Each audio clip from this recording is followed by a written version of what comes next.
Prince Harry's high-profile legal battle against Rupert Murdoch's news group newspapers, the NGN, may soon reach a settlement, sparking controversy, sparking speculation about its broader implications. Initially steadfast in his mission for accountability and to set a precedent, Harry appears to face the reality of legal pragmatism in the face of the sheer expense of taking a legal case in the UK.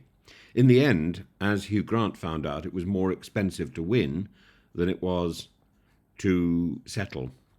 And although he's been steadfast in his mission for accountability, Harry appears to face the reality of this with mounting legal delays, with rumoured astronomical settlements. The case highlights critical tensions between personal vindication, judicial precedent, and the reform of, I think, not only the newspaper system, but also the legal system. The international newspapers have been very vocal about their criticism of this situation. I must say, I share, for example, the Greek newspapers' concerns that Harry is caving in, and instead of setting a precedent, he's simply going to power money into his pockets or donate to a chosen charity. That isn't, we support Harry because he was taking on this giant that feels that it can, and to capitulate now is to set a principle of impunity for organizations like newspapers that are big enough to hold out against what is ethically correct. There seems to me to be no doubt that newspapers have behaved in a shoddy way, whether technically they've broken the law, whether technically they've done something inappropriate or wrong. It doesn't really matter. The reality is that they are morally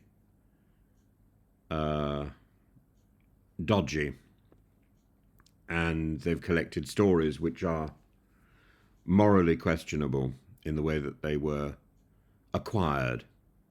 And the British courts' cost recovery rules, which can penalise claimants even after victory, loom over this case and wag the finger of rebuke at the judicial system.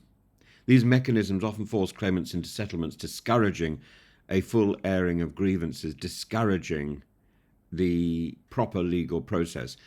Harry's position, seeking transparency over this sort of compensation culture, has amplified his risk, particularly as he remains one of the last plaintiffs standing in the wake of over 1,300 settlements. This is about judicial fatigue, this is about costs, this is about prolonged litigation and the delay of litigation. It's about exhausting the financial and the emotional resources of both sides, and settling now would prevent further ballooning of costs, including substantial legal fees. But the question has to be asked, how is it that this industry, the legal industry, can command such fees, because it has a sort of stranglehold over whoever is using it? The law should be blind, it should be independent. Instead, it's the one that makes the money. And a trial would expose the skeletons in the closet. It would expose the arguments, it would air the arguments, it would potentially incriminate it would reveal the incriminating communications. For NGN, an out-of-court settlement preserves confidentiality. It avoids the reputational damage of public testimony. And by settling, Harry could still secure an apology or an admission of wrongdoing, a symbolic victory for future reforms, without risking a courtroom loss, without risking such a heavy financial penalty. But it's of less significance, legally and politically and ethically. And Rupert Murdoch and his chums get away with it. And it seems to me to be terribly sad. A settlement raises uncomfortable questions about accountability in cases against powerful institutions, and Harry's departure from trial risks undermining his stated goal of exposing unethical practices. Without a judicial ruling, allegations of misconduct by the system, from phone hacking to police collusion, remain unresolved in the public domain, are unaired in the public domain. It doesn't matter how many books you write, how many memoirs you write, spare two. These things lack that judicial bite.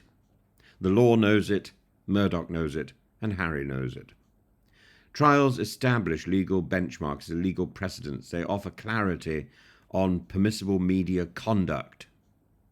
And by contrast, settlements sidestep these outcomes, leaving ethical grey areas untouched. Even if there's a trial which continues to the very end and judgments are made, as I discovered when I was taking stuff through the European Court of Human Rights, you can get a country to promise that it's going to change its law, and it never does so. So even the judicial rulings are questionable about whether or not they will be enforced, but they're a little bit stronger than what amounts to a gentleman's agreement behind closed doors. The Leveson inquiry's incomplete second phase still casts a shadow, and you have to ask, why did Leveson not get pursued? Why was it not finished? Why was the inquiry into reality TV not finished? Because these people are rich. Because corruption has money. Why does it have money? Because it's corrupt. That's the point. A settlement might reduce pressure for a renewed focus on media ethics, leaving victims of prior malpractice without closure, leaving the floor clear for further dodgy activities by people who are effectively crooks. The broader context of this is significant, and the case reflects a long-standing struggle between the British royal family and the tabloid press, but today it's the British royal family. Tomorrow it could be anybody. Murdoch's empire, central to the phone hacking scandal, represents a system that is adept at evading accountability through settlements. In other countries, you have bakshish, you have the faki laki, you have the accepted bribes. In Britain, you have the court system, which goes along with the dodginess. It just takes a little bit longer, but in the end, it's still a manifestation of the corruption that seems to breathe more freely in Britain. It breathes at least as freely in Britain as it does in some other very, very questionable cultures. And I find that really sad. For Harry, the case isn't just legal, but deeply personal. Yeah. For me, it's moral and ethical. I think it's a quest to confront an industry that has overstepped its mark, and that is used to overstepping, that thinks that scrutiny means invasion. And certainly Harry has been scrutinised. If Prince Harry accepts a settlement, the decision will be seen as both pragmatic and symbolic, and it will be a success in all but name for the newspapers and for Rupert Murdoch. While it may offer Harry and Lord Watson partial vindication, it risks leaving unresolved the issues in the system that underpin media malpractice. Ultimately, this case underscores the difficulty of balancing justice with the pursuit of legal and ethical reform. For observers, the pending settlement could mark a muted conclusion to what should have been a transformative legal battle. And I think even at the moment one has to salute Harry's bravery and Harry's resolve. Somebody the other day in a comment said, I'm changing my tune about Prince Harry. The other day I was I was castigating him. I've never castigated Prince Harry. I have always been supportive of Prince Harry. I think he's a remarkable and impressive individual who has followed his star and done the right thing. And also, I'm not here promoting a particular team. That I'm positive about Prince Harry doesn't mean I'm negative about other people. But I am positive about Prince Harry, and the idea, the effort to read something else into what I have said or what I say is scurrilous and wrong. And yes, I gently tease Prince Harry, and I've done a little caricature of him, which should be on mugs. I don't know if the mugs will ever see the light of day. I'm trying various methods to get round YouTube's absurdity and to get them out here. And when they are available, I will definitely be promoting them. There's a mug with a "Give Harry a Hug" slogan and a little cartoon of Prince Harry holding his microphone. And I think he has ever been an inspiring figure, and I wish him well.